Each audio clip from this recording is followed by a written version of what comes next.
누나, 수술이 끝났나 봐. 연우의 말대로였다. 조금 전까지 수술 중 칸에 있었던 할아버지의 이름이 회복실 칸으로 옮겨가 있었다. 나는 시계를 확인해 보았다. 6시간 걸린다던 수술이 3시간 만에 끝난 거였다. 이 상황이 좋은 건지 나쁜 건지 알 수가 없었다. 나는 연우의 어깨를 끌어안고 정수리에 입을 맞췄다. 세윤이 내 어깨를 두드려 주었다. 툭툭 하는 느낌과 함께 마음에 새살이 돋는 것 같았다.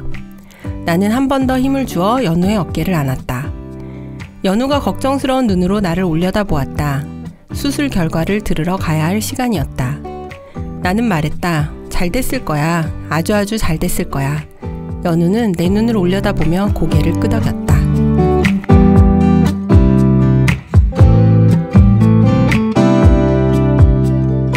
어른과 아이, 그 사이 어디쯤에서 고군분투하고 있을 우리들의 사춘기에 대해 책으로 이야기를 나누어 보는 우리가 사랑하는 사춘기. 우사사 39번째 이야기를 지금부터 시작하겠습니다. 안녕하세요. 안녕하세요. 안녕하세요. 네, 우사사 39회 저는 얌얌쌤입니다. 오늘은 박 사장님과 네. 쿠키님과 함께 하고 있습니다. 차차님 아기가 너무 예쁘더라고요.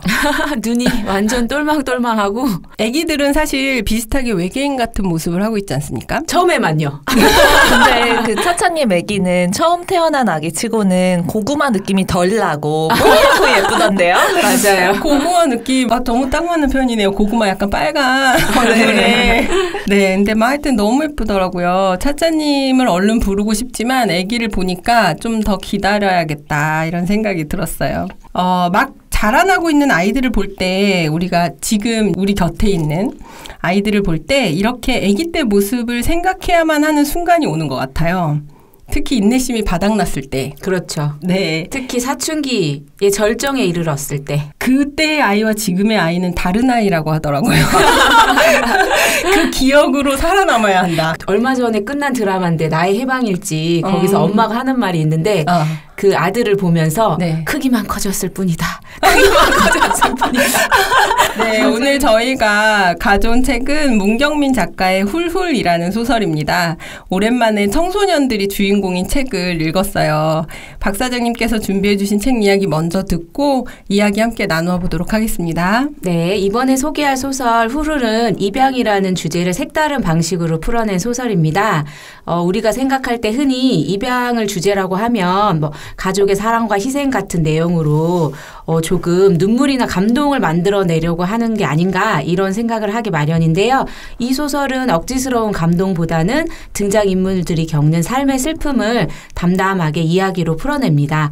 이런 슬픔과 갈등 속에서 인물들이 혈연으로 맺어지진 않았지만 진정한 가족으로 거듭나는 과정을 볼 수 있었습니다. 주인공 유리는 고2입니다. 엄마 서정희 씨가 입양했지만 3년 정도만 같이 살다가 할아버지께 맡기고 집을 나가버립니다. 엄마와 사이가 나빴던 할아버지는 유리와 대화도 잘 하지 않아요. 그래서 유리는 이 집을 훌훌 떠나서 대학으로 가는 것이 인생의 가장 큰 목표입니다. 학교에서 상담을 받던 어느 날 할아버지로부터 엄마가 죽었다는 전화를 받게 됩니다. 장례식 후에 엄마가 낳은 아들 연우가 집으로 오는데 지금까지 할아버지와 살았던 것처럼 각자 적당한 거리를 유지하며 살기로 마음먹습니다. 하지만 연우가 온 뒤로 마치 지진이라도 일어난 것처럼 유리의 일상은 흔들리기 시작해요. 연우는 엄마에게 폭력을 당해서 온몸이 멍투성이인데다가 젓가락질조차도 제대로 못하고 학교에서는 문제만 일으켜요. 게다가 엄마의 죽음에 얽힌 문제로 재판까지 받아야 하는 상황입니다. 유리는 이런 연우를 돌보면서 서서히 마음의 문을 열어가고 암에 걸린 할아버지와의 거리도 좁혀갑니다. 그 과정에서 죽을 만큼 힘든 일들을 겪을 때 웃으며 견뎠다는 고창숙 선생님, 같은 입양아 처지인 세윤을 보며 마음의 위안을 얻기도 합니다. 과거를 끊어내고 홀로 독립을 원했던 유리가 선생님, 친구, 가족과 함께 할 수 있게 되고 훌훌 떠나고 싶었던 바로 그곳에서 단단하게 발을 딛고 앞으로 나아갈 수 있게 되었습니다. 처음 식탁에서 감사합니다라고 예의를 차려 인사하던 연우가 유리의 손을 잡고 스스럼 없이 반말로 얘기하게 되고 2층에서 혼자 식사를 하며 말도 하지 않았던 할아버지가 유리와 연우와 같이 밥을 먹고 그리고 마지막으로 할아버지가 암수술을 받으러 수술실에 들어갈 때는 서로의 속마음까지 이야기할 수 있게 되었어요. 가족은 이렇게도 만들어질 수 있음을 더불어 가족의 다양한 형태에 대해서도 생각하게 해준 재미있는 소설이었습니다. 네, 제목이 훌훌이에요. 훌훌하는 말 자체가 가지고 있는 그 가벼운 느낌이 있잖아요. 그러니까 가볍고 싶을 때 들으면 조금 가벼워지는 말인 것 같아요.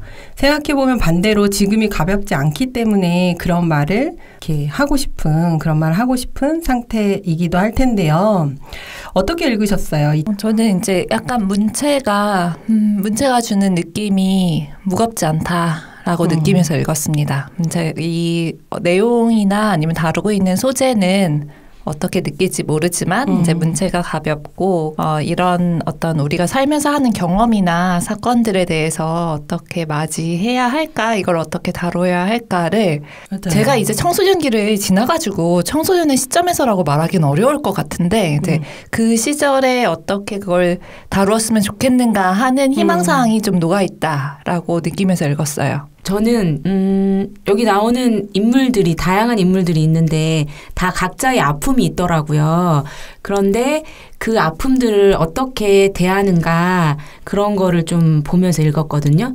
그래서 아까 줄거리에서도 얘기했지만 고창숙 선생님도 사실은 되게 복잡한 사연이 있는 것 같아요. 그리고 그 가장 친한 친구들, 그 미희라는 친구도 그렇고 세윤이도 그렇고 그래서 각자 이렇게 자기에게 닥친 일들을 어떻게 맞이하는가, 어떻게 그것을 딛고 일어서는가 그런 거에도 좀 중점을 두고 봤고요. 그다음에 좀 무거운 주제일 수 있고 사실 우리가 꺼려하는 주제일 수도 있거든요. 입양은. 근데 너무 무겁지 않게 그래도 되게 담담하게 풀어낸 게 제일 마음에 들었어요. 예전에 중학교 2학년 때 설문조사를 학교에서 했어요. 그때 너무 기억에 남는 게 인생이 내 뜻대로 되고 있다. 1, 2, 3, 4, 5 해가지고 번호에 동그라미를 치는 거였거든요. 저는 너무 당연하게 매우 그렇다 이러면서 5번에 동그라미를 쳐서 낸 거예요. 근데 그걸 딱 끝나고 나서 애들이랑 얘기하는데 애들이 전부 다 1번이나 2번을 했다는 거예요. 그래서 저는 그때부터 5번을 친 게 내 실수구나라는 왜냐면 그 전까지는 의식하지 않았던 것 같아요. 내 인생이 내 뜻대로 뭐 당연히 되고 있지라고 생각하고 있고, 그러니까 그 자체에 대해서 되게 의심하거나 의식하지 않고 있다가 그 질문으로 인해서 생각해보게 된 것 같아요. 그 다음부터는. 근데 생각해보면 볼수록 내 뜻대로 되고 있지 않은 거예요, 인생이. 그래서 그걸 의식적으로 생각하고 고민하기 시작한 게 중2 때였는데, 사실은 인생이 훌훌이라는 말이 필요하다는 것을 알게 되는 나이. 다시 말해서 생각보다 무겁고 내 뜻대로 되지 않고 해결해야 될 문제가 산적해 있는 게 인생이구나를 조금씩 인식하게 되는 시기가 딱 그 청소년 시기인 것 같다는 생각이 들더라고요. 그 내 뜻대로 되는가 아닌가 하는 그런 생각들을 하잖아요. 근데 그것과 관련해서 최근에 이제 아는 사람이랑 얘기를 할 때 그분이 같이 일하는 동료가 육아휴직을 내면서 갑자기 그 자리가 공백이 되었다는 거예요. 근데 대체할 사람이 채워지기 전에 나가셨대요. 그런데 이제 그분은 필요에 의해서 휴직을 낸 거기 때문에 그 기간이 딱 되면 제도적으로 나가신 거죠. 근데 이게 아직 채워지지 않았으니까 혼자 그 일을 담당해야 하는 남은 사람 입장에서는 너무 힘들고 근데 사실은 우리 모두 다 우리 자신을 위해서 살아가고 있잖아요. 우리 자신을 위해서 일을 하고 있고 근데 그렇게 했을 때 그 행보가 다른 사람한테 영향을 줄 수도 있는 상황이고 이렇게 주고받는 영향 관계 속에서 희노애락이 펼쳐지는구나라는 생각을 했어요. 이 훌훌도 마찬가지죠. 어쨌든 이 서정희 씨가 어떤 사람인지는 사실 잘은 모르겠어요. 근데 어떻게 판단하기 어렵다고 생각이 드는데 이 소설에서 제가 제일 좋았던 그 문장 중에 하나가 함부로 말할 수 없다. 과거 알 수 없기 때문에 이제 그 내용이었거든요. 그래서 어떻게 얘기할 수 없지만 그분도 자신을 위한 선택을 하고 살아갔겠죠. 근데 그 와중에 여러 사람들한테 그게 희노애락이 되는 거예요. 또 어떻게 파장을 남겨서 그 파장이 누군가의 선택이 나에게 파장을 남겼을 때 그것을 어떻게 다루어낼 것인가를 고민하면서 읽은 책으로서 괜찮았어요. 네. 네, 맞아요. 좀 정리하고 들어가자면 여기 등장인물의 주인공 이름은 서유 유리고 엄마는 서정희 씨예요. 여기서 직접적으로 등장하지 않고 서정희 씨가 입양해서 3년 정도 키우다가 자신의 아버지, 지금의 유리 할아버지에게 유리를 맡겼죠. 그리고 서연우라고 해서 엄마 서정희 씨가 남기고 간 아이인데 이 아이가 유리에게, 그러니까 할아버지와 유리에게 갑자기 어느 날 찾아오게 되는 거예요. 그리고 할아버지는 유리를 키우고 있는데 딸의 죽음으로 연우도 맞게 됐고 몸이 많이 아프세요. 항암 치료를 받고 있지만 그걸 유리에게 얘기하지 않고 있고요. 서정희 씨는 유리와 연우의 엄마인데 술을 먹고 떨어져서 돌아가셨어요. 근데 이제 서정희 씨와의 어떤 방금 전에 쿠키님이 말씀하셨던 어떤 관계 때문에 아이들의 삶이 많이 달라지고 그런 상황 속에서 이 아이들이 어떻게 그런 것들을 마주하게 되는가라는 것들이 나오게 되고요. 그 다음에 나오는 이제 주변 인물들이 유리의 친구들인 주봉과 미희 그리고 세윤이라는 친구들이 나오게 돼요. 그래서 내용은 중간중간 우리 조금씩 말씀드리면서 진행해 보도록 할게요. 첫 번째 우리가 할 수 있는 얘기는 그런 것 같아요. 그 엄마 서정희의 죽음 그리고 시작된 연우와 유리의 관계가 이 이야기의 시작이 되잖아요. 이제 새롭게 시작되는 사건이고 그리고 유리가 이렇게 유리의 삶이 변화하게 되는 어떤 계기가 되고 있는 것 같아요. 유리가 연우를 보는 마음은 어떤 것일까? 사실 유리랑 연우는 피 한 방울 섞이지 않은 남이거든요. 그쵸. 그리고 뭐 엄마가 지금 서정희 씨이긴 하지만 전혀 엄마에 대한 기억 뭐 이런 걸 공유한 사이도 아니고 어떻게 보면 남남. 엄마가 같다고는 하지만 유리는 입양을 했던 네네. 거고 그래서 이제 연우는 엄마가 낳은 아이니까 그쵸. 정말 남남. 네, 완전히 거죠. 남남이죠. 그래서 그런데 유리는 연우를 보면서 자기 자신의 모습을 좀 봤던 것 같아요. 엄마에게 사랑받지 못하는 자기 자신의 모습 그리고 엄마에게 다가가지 못하는 또 연우도 왜 엄마에게 좀 학대를 당하잖아요. 가정 폭력을 당하잖아요. 그런 모습을 보면서 굉장히 좀 자기의 모습이랑 동일시했던 것 같아요. 그래서 연우를 더 챙기고 원래는 훌훌 떠나고 싶었는데 연우가 오고 나서 내가 가면 되나? 이런 약간 망설임의 부분들이 나타나거든요. 그리고 저는 연우와의 관계에서 좋았던 게 유리가 밥을 되게 잘 챙겨줘요. 연우 밥을. 맞아요. 그래서 보면 식구라는 게 진짜 밥을 같이 먹는 사람들. 그래서 점점 가족의 마음이 생기는구나. 그런 마음도 좀 들었거든요. 저는 처음에는 이제 제가 만약에 유리라면 연우가 어떻게 보였을까. 근데 그래도 연우는 엄마가 누군지 알잖아. 라는 생각을 했을 것 같은데 근데 그게 별로 드러나지 않죠. 이 서사에서. 그래서 유리가 성숙한 아이로 그려졌구나. 또는 이 부분이 안 드러나서 내가 너무 예민한가? 막 이런 생각도 하고. 유리는 전체적으로 굉장히 성숙하고 네.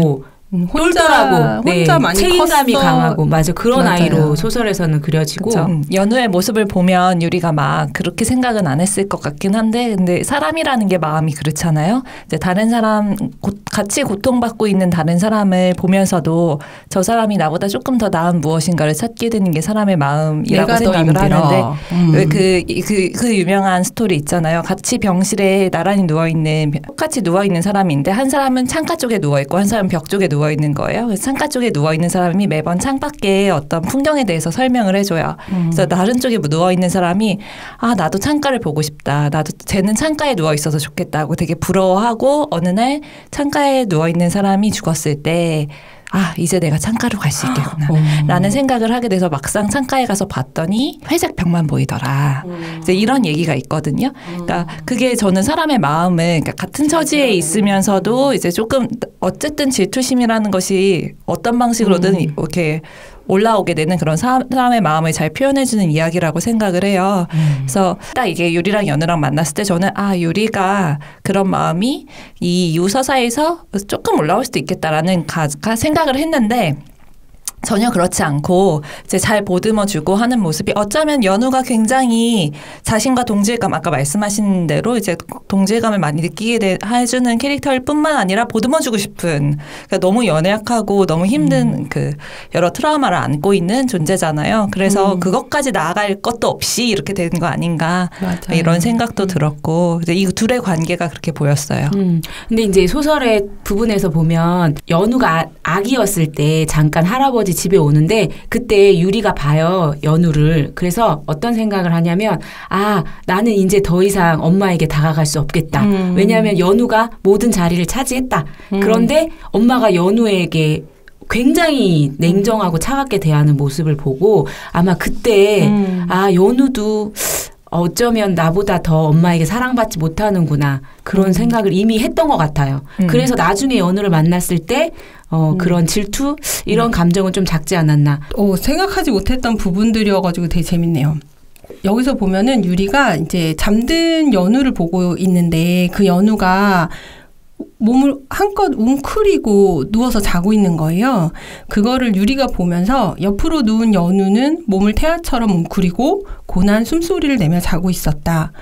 그러면서 자기 아기 때의 모습을 상상해 보고 엄마가 언젠가는 이마에 뺨을 비비며 사랑한다고 말했을까? 그리고 연우도 이렇게 이쁘고 사랑스러운데 왜 언제부터 학대를 했을까라는 생각을 하면서 이제 자기의 기분을 말을 해요. 서러웠고 치사했고 가슴이 뭉클했다. 그래서 이런 감정을 유리가 이렇게 느껴가는 과정이 자기 자신에 대한 위로의 과정일 수도 있겠다는 생각이 많이 들었어요. 연우를 보는 유리의 심정은. 그렇죠. 네. 근데 이 소설에서 저는 많이 느끼는 것 중에 하나가 사실 우리가 혈연 관계로 묶여진 인연에 대해서 이렇게 객관적으로 호칭을 못해요. 엄마 서정희 씨. 네, 저희 엄마 이름을 이렇게 해서 제가 우리 엄마한테 그렇게 부르는 게 그거 되게 독특하죠. 일부 그러니까 그 유리의 마음을 나타내는 부분인 것 같아요. 근데 이게 입양으로 이어진 인연이기 때문에 이게 가능한 그렇게 설정된 것도 아니라고 생각하거든요. 이전의 소설에서도 그랬어요. 원망 아닐까요? 원망? 근데 이게 원망 사실은 이게 부모 자식 간에는 어쨌든 어린 시절에 그게 있잖아요. 내가 어린 시절에 엄마한테 뭐 학대를 받았는지 뭐 가스라이팅을 받았는지 아니면 애정을 듬뿍 받았는지 우리 기억 속엔 사실 없죠. 그래서 5세 이전의 기억은 거의 나지 않으니까. 근데 뭘 했든 간에 엄마랑 저는 어쨌든 알 수 없는 기간 동안에 이어져 있기 때문에 그걸로 인해서 이렇게 부모를 객관화시킨다는 게 쉬운 일이 아니에요. 특히 청소년기에. 저는 사실 이게 이 소설을 읽을 때 제일 힘든 부분 중에 하나였어요. 서정희 씨라고 말하는 게 이 소설에서는 그나마 이제 입양이고 그리고 여러 가지 설정값이 있어서 하지만 이분의 다른 소설에서도 부모에 되게 거리를 두고 부모를 객관화하고 그리고 어떻게 보면 부모를 좀 적대시해요. 그러니까 그게 저한테 너무 힘든 거예요. 그러니까 이분 소설을 읽을 때는 그걸 인내해야 하는 게 저한테는 큰 고통 중에 하나였거든요. 저는 좀 다르게 생각하는데 왜냐하면 아까 얌얌쌤이 잠깐 말씀하시려고 했던 것 같은데 유리의 입장에서 봤을 때 스스로 상처받지 않기 위해서 자기 방어를 하는 거구나 이렇게 좀 생각했어요. 일부러 엄마와 자기를 입양을 해줬지만 할아버지한테 버리고 가버린 엄마에 대한 일부러 거리두기. 그게 유리를 최대한 보호할 수 있는 유리 방식에서 보호할 수 있는 최대한의 방어였다고 생각하거든요, 저는. 그래서 어떤 생각이 들었냐면 그러니까 물론 청소년 소설이 다 그렇다라는 건 아니지만 이제 저 약간 조금 더 목소리가 풍성했으면 좋겠다 하는 생각이 들었어요.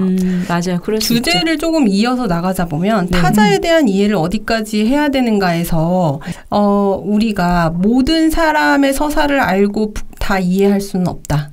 이 입장인 것 같아요. 그리고 그거를 소설이라고 해서 모두 다 그 사람들의 서사를 세밀하게 표현해낼 필요도 없다라고 생각하는 입장인 것 같아요.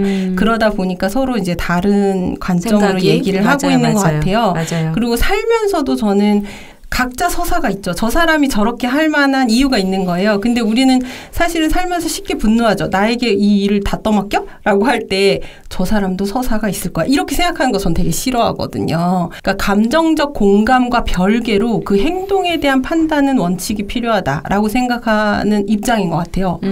그러니까 이제 예를 들어서 고양숙 선생님도 나름의 서사가 있겠지만 만약에 진짜 불륜을 저질렀고 진짜 음주운전을 했으면 그 행동에 대한 책임은 져야 되는 것처럼. 그러니까 이게 그 입장 차이에서 우리가 이런 서로 다른 입장을 내는 것 같은데 근데 저는 우선 판결이나 판단 같은 건 결국 결과에 대한 얘기고 서사는 그 앞에 것에 대해서 한번 우리가 살펴볼 수 있는 기회라고 생각을 해요. 그렇기 때문에 나랑 비슷한 사람의 이야기는 오히려 공감하기 쉽고 이해하기가 쉽습니다. 그러니까 유리 같은 경우 이건 청소년 소설이죠. 청소년을 대상으로 쓴 것이기 때문에 같은 입장에 있는 청소년의 이야기란 더 쉬워요. 근데 여기에서 타자라는 것은 내가 이해하기 어려운 존재이죠. 원래 타자라는 정의 자체가 나와 다른 자잖아요. 나와 다르다는 것은 입장도 다르고 상황도 다르다. 그러니까 청소년 소설에서 내가 타자를 만난다면 그 타자가 누구일까를 보면 사실 동질감이 있는 존재보다는 그렇지 않은 존재여야 한다는 것이 이제 제가 가지고 있는 생각이기 때문에 그래서 항상 이런 아쉬움을 얘기하는 것 같아요. 그 성장 소설에 등장하는 어른들의 모습이 아까 말씀하셨듯이 되게 다양하잖아요. 그래서 그런 아쉬움은 다양한 인물들의 등장으로 메꿔볼 수 있지 않을까 또 그런 생각도 한번 해봐요. 여기서 보면은 이 타자에 대한 얘기에서도 연우가 물건을 훔치고 말을 안 듣고 책상을 막 긁는 장면이 나와요. 그러니까 유리의 화를 돋우는 거죠. 그럴 때 유리가 자기 자신도 모르게 감정이 폭발하고 주체하지 못하고 연우를 자꾸 흔들고 때려요. 맞아요. 근데 그 상황에서 유리가 자기 자신에 대한 혐오가 일어나죠. 우리는 내가 행하는 행동에 너그러운 거예요. 그러니까 타자를 이해할 때도 내가 비슷한 행동을 했으면 그럴 수 있지. 사람이 그럴 수 있지. 나도 그런 마음이 드니까. 라고 해서 너그러움을 부여해 버리는데 책에서 그 감정, 그 상황을 알게 되더라도 부끄러워할 줄 알아야 한다. 그리고 자신의 행동에 책임을 져야 한다까지 나아가주고 있어서 저는 그게 청소년 소설에서 이 얘기가 조금 더 진행이 되고 그래서 좋긴 했거든요. 얌얌쌤 말씀에 덧붙여서 하자면 유리가 엄마 서정희 씨가 그 가정폭력을 연우한테 하는 걸 보고 왜 그랬을까? 왜 저 아이를 때릴까? 그 폭력에 대한 나쁘다는 걸 되게 인식을 하고 있는데 자기도 연우에게 폭력을 가했고 할아버지도 연우가 누나한테 대든다, 누나를 밀쳤다 이런 것 때문에 할아버지도 연우한테 폭력을 가하는 장면이 나오잖아요. 그래서 그걸 보고 유리가 되게 이렇게 하면 안 된다라는 걸 되게 크게 깨달은 것 같거든요. 그래서 근데 저는 또 생각해 볼 때 폭력이라는 것도 되게 무섭구나. 인간의 한 잠재된 본성이라고 해야 될까? 동물적 본성 같죠. 그렇죠. 그래서 이거 되게 이성적으로 잘 제어해야 되는구나. 그렇죠. 그거를 얼마나 현명하고 이제 세련되게 승화시키는가가 우리가 해나가야 할 일 같다는 생각이 들었어요. 그래서 저는 이 소설 읽으면서 또 되게 크게 와닿았던 부분이 폭력성에 대한 맞아요. 것도 되게 크게 와닿았었어요. 그런 얘기도 같이 해볼 수 있을 것 같아요. 아이들하고. 그런 폭력적 감정이 솟아올랐어요. 화를 냈어요. 그러면 이후에 내가 어떤 행동들을 하면서 좀 더 이렇게 성숙해 나가게 만드는가. 그러니까 나도 그럴 때 화가 났어. 그러니까 이해해 하고 끝나는 경우도 진짜 많거든요. 현실 그러면 안 속에서는. 되죠. 근데 그러면 안 되는데 그 이후에 나아가는 어떤 모습들이 저는 또 보여주고 있어가지고 맞아요. 그 인간의 어떤 본성, 부끄러운 본성에 대해서도 이야기를 하고 있어서 그것도 의미가 있더라고요. 그리고 이제 연우가 다른 사람이 봤을 때 훔치고, 그러니까 친구 걸 훔치고, 그 다음에 죽은 새를 가방에 넣고 왔을 때, 이제 그 상황이, 물론 연우에게는 다 이유가 있었어요. 하지만 그게 사회적으로 받아들일 수 없는 행동이었고, 그럴 때 할아버지가 보여준 행동이 매우 적절하잖아요. 그러니까 이런 어른의 모습, 그 집에 가서 어른이 같이 가서 사과를 드리고, 그러니까 아이에게 혼내고 끝내는 게 아니라 이런 것들의 책임을 어른이 같이 지고 행하는 그런 모습이 아이들이 배우겠다. 그러니까 유리는 연우에게 나름의 보호자의 역할을 하고 있잖아요. 근데 그 보호자의 역할을 배울 대상이 없는 거예요. 엄마도 없고 아빠도 없고.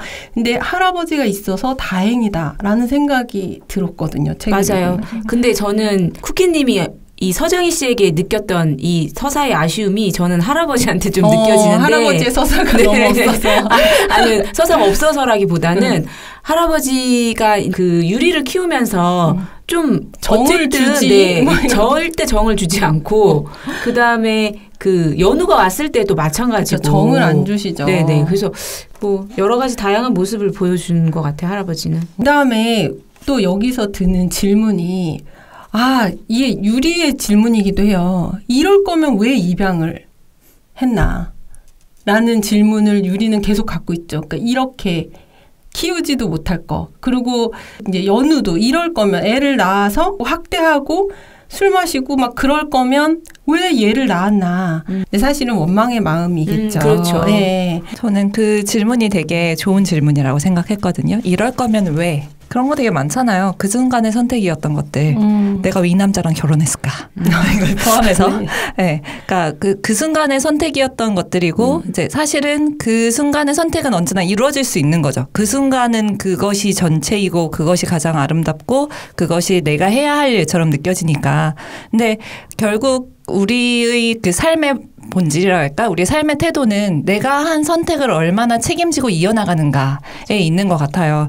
유리는 그러니까 버려지듯 할아버지한테 왔고 어쨌든 연우한테는 또 매정했던 거예요, 엄마가. 그래서 정체를 알 수 없는 감정이 혼자 잠든 내 방에 불쑥 들어와서 온몸을 사정없이 난도질하고 떠날 때가 한두 번이 아니었다. 그러니까 아까 쿠키님이 누군가의 선택이 다른 사람한테 영향을 미치고 그것이 감정으로 와서 이렇게 다른 사람의 삶을 흔들어 놓는 그 상황이 사실은 이 개인에게 화살이 가야 되는가도 가죠. 일부는 당연히 가죠. 네. 일부는 당연히 가지만 더 많은 그 뒤에 숨어 있는 것까지 보는 것도 중요한 것 같고, 예를 들면 이제 뭐 아까 육아휴직의 대체 인력 같은 경우에는 그 어떤 일이 과중한 것에 대한 분노가 개인에 대한 원망도 있지만 전체 구조에서 이게 채용이 제대로 이루어지지 않고 있는 시스템에 또 당연히 이제 화살이 가는 것처럼 여기서도 말씀하셨듯이 입양을 할 때 그런 지속 가능성이나 이런 것들이 어떤 제도가 보호해줘야 되는 측면이 분명히 있거든요.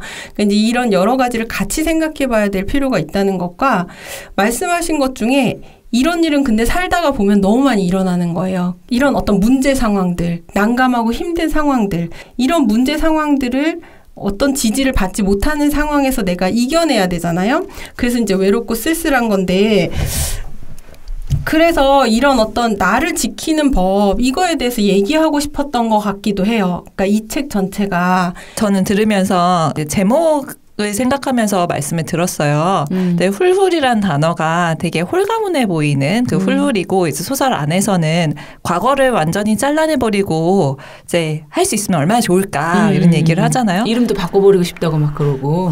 근데 저는 이제 이것도 어떻게 보면 저의 그 생각인데, 그러니까 제 생각의 뿌리에서 시작된 건데, 과거 없이는 현재가 없죠. 현재 없이는 미래가 없고, 결국엔 이거 과거, 현재, 미래를 나누는 건 우리가 인위적으로 나누는 거고, 사실 우린 현재를 계속 살아가고 있잖아요. 과거를 쌓으면서. 이렇게 했을 때 과거를 떠나버릴 수는 없다는 것을, 그것을 떠나서는 사실 삶이 잘 꾸려지지 않는다는 그렇죠. 것을. 그래서 유리도. 그렇죠. 그걸 깨달아가는 이야기가 아닌가. 이야기죠. 이런 생각을 했어요. 네. 맞아요.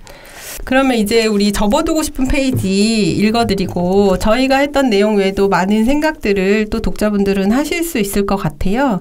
접어두고 싶은 페이지 읽고 마치도록 해보겠습니다. 저는 책에서는 106페이지에 해당하는 네. 그 정도면 죽을 만큼 힘들었다고 말할 수 있을 것 같은데, 그것보다 더 독한 일들이 세상 곳곳에서 벌어지더라. 일단 우리는 전쟁은 겪고 있지 않잖아. 지독한 곳에 끌려가서 고문을 당하는 것도 아니고. 그래서 내가 겪은 일로 죽어버리겠다고 말하기는 나는 좀 그래. 하지만 유리야, 사람마다 느끼는 고통은 각각 다른 것 같더라. 감당해낼 여건도 다르고.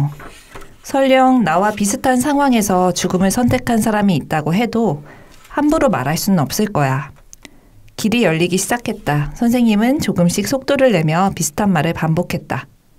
살아온 길이 저마다 다르니까 함부로 판단할 수는 없을 것 같아. 나는 그 사정을 알 수가 없잖니. 나는 내 허벅지에 얹힌 연우의 머리를 쓰다듬었다. 그래서 이 부분이 제일 좋았어요. 맞아요. 내가 저런 말을 해줄 수 있는 어른이 되면 참 좋을 텐데, 그렇죠? 그런 부러움도 있어요. 성인군자가 되고 싶군요. 아니, 욕심이 많으신데요. 욕심 안 될까요? 그럼 제가 읽은 페이지 말씀드릴까요? 할아버지는 나를 쳐다보고는 피식 웃었다. 나는 풋고추를 아작아작 소리가 나도록 씹었다. 그날의 식탁이 좋았다. 뚝배기에 담긴 추어탕과 맑게 붉은 깍두기와 제피가루의 향과 우리의 짧은 대화를 나누는 마음에 담아두었다.